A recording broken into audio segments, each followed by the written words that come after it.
The Gypsy Princess by Phoebe Gilman.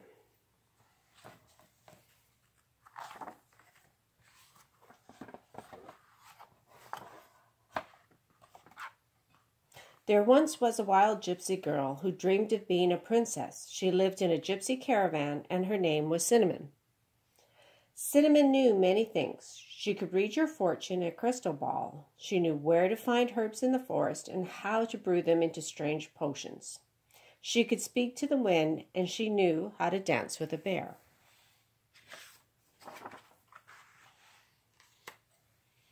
But she wanted to dance with a prince.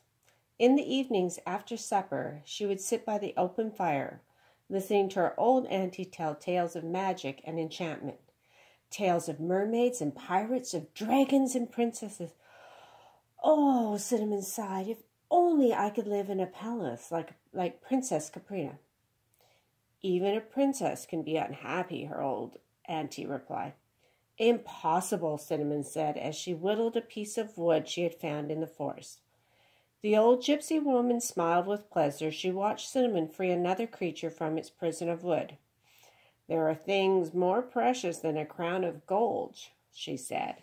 Cinnamon didn't believe her.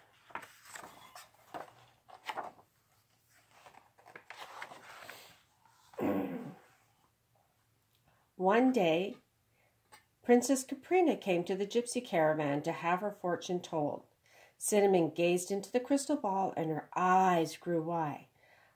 I see a grand palace. I see a handsome prince. I see diamonds, rubies, pearls, and great fortune. Princess Caprina laughed merrily and then opened her purse and dropped a silver coin into Cinnamon's outstretched palm. They tell me you dance with a bear, gypsy girl. I should like to see that. I will try, Cinnamon said, but Babalitsi does not always feel like dancing.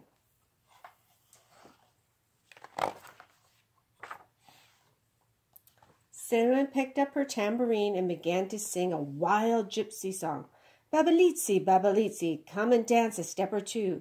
Babalitsi, Babalitsi, I would love to dance with you. Babalitsi came and Babalitsi danced. What fun! The princess clapped her hands. You and your bear must come back to my palace. We will play together and I shall never be bored again. Babalitsi shook his head. He would not go.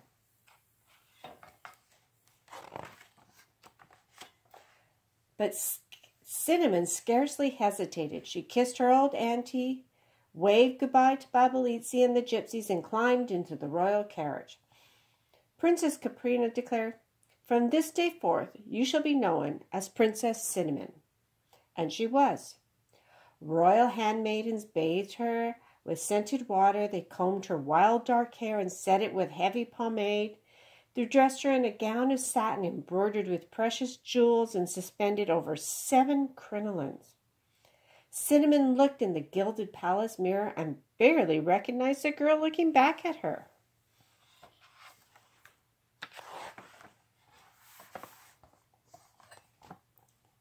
At first, the two princesses played happily together. Princess Cinnamon sat upon an ebony horse with twinkling tassels and sapphire eyes, while Princess Caprina showed her many wonderful princess toys. Every morning, royal handmaidens combed and pomaded Cinnamon's princess hairdo. Every evening, she danced with Princess in the grand palace room. Isn't this fun? Princess Caprina called out as she danced past. Cinnamon's feet were pinched and sore from the beautiful high-heeled princess shoes she wore. She wanted to tell Princess Caprina that it was more fun to dance with Babalitsi, but she never had the chance. Princess Caprina had swirled out of sight. As the days passed into weeks, the wonderful princess toys no longer seemed so wonderful. Each time they were wound, they did exactly what they had done the time before. Where are the dragons and mermaids? Cinnamon asked. Princess Caprina tapped a dainty foot upon the marble palace floor. Don't ask silly questions, Cinnamon. There is no such thing as dragons and mermaids. Sing me a wild gypsy song. But Cinnamon no longer felt like singing. Princess Caprina grew tired of the Gypsy Princess. She's a royal bore, she complained to newer companions, and the truth be told, she was.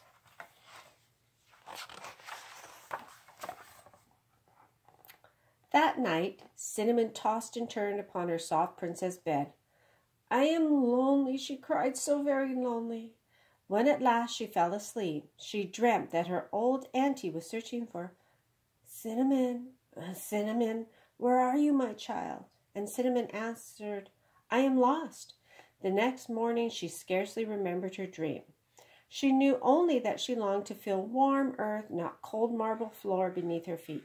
At breakfast she could not eat her pheasant egg omelet. She asked to be excused. Princess Caprina waved her away impatiently. Cinnamon left the banquet hall and went down to the great gilded gates, opening them cautiously. She stepped onto the rough road that led away from the palace. The wind whispered, "Cinnamon, Cinnamon." She wanted to follow, but it was too hard to walk in the high-heeled princess shoes. Cinnamon turned back. That night, as she tossed and turned upon her soft princess bed, her old auntie again approached in her dream. "Who are you, my child?" she demanded, and Cinnamon answered, "I cannot remember." The next morning, Cinnamon was more restless than ever, and the bars of the palace gates seemed like the bars of a golden cage.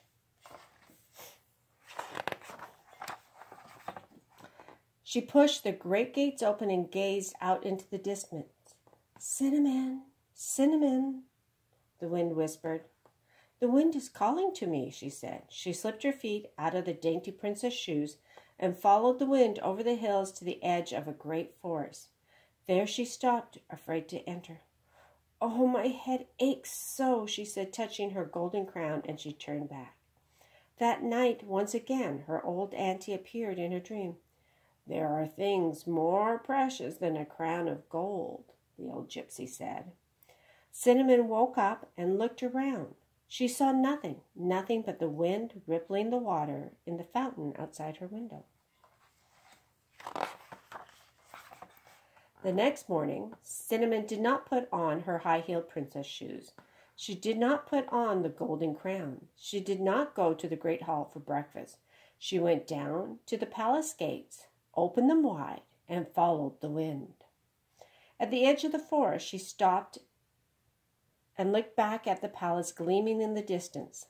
The wind brushed against her cheek and whispered, "Cinnamon, Cinnamon," and Cinnamon entered the darkness. Brambles and thorns tore at her dress, but Cinnamon did not turn back. She walked deeper and deeper into the forest. She walked all day, and just as the first stars appeared in the darkening sky, she reached a small lake.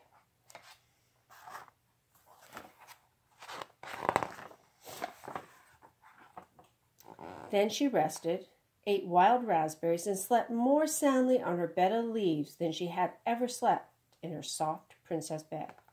She woke, half expecting to see servants in gilded palace walls. Instead, she saw golden sunshines and a great bear swimming in a cool forest lake.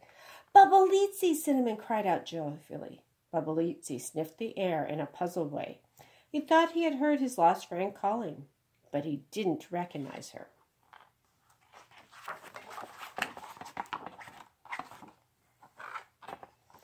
"Grrr!" he growled, and then he turned, swam back to the far shore, and disappeared into the depths of the forest. "Have I changed so much?" Cinnamon wondered, glancing down at her reflection in the clear water. She touched her hair. It felt stiff with pomade and perfume. "Ugh!" she said, and she dove into the lake. When every last trace of perfume and pomade had been washed away, she rose from the water triumphantly. "Bubblitzy may not know who I am, but I know who I am. I am Cinnamon. I am a gypsy girl. I know how to speak to the wind and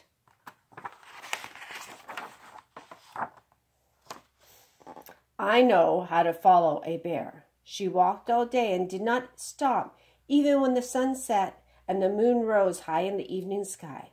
She followed Bubblitzy's tracks until at last she reached the gypsy camp.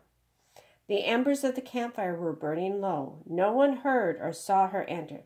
No one, that is, except for Bubblitsy. He sniffed the air and growled, grrr. Cinnamon began to sing softly. Bubblitsy, Bubblitsy, come and dance a step or two. Bubblitsy, Bubblitsy. And they danced the whole night through. I hope you enjoyed The Gypsy Princess by Phoebe Gilman.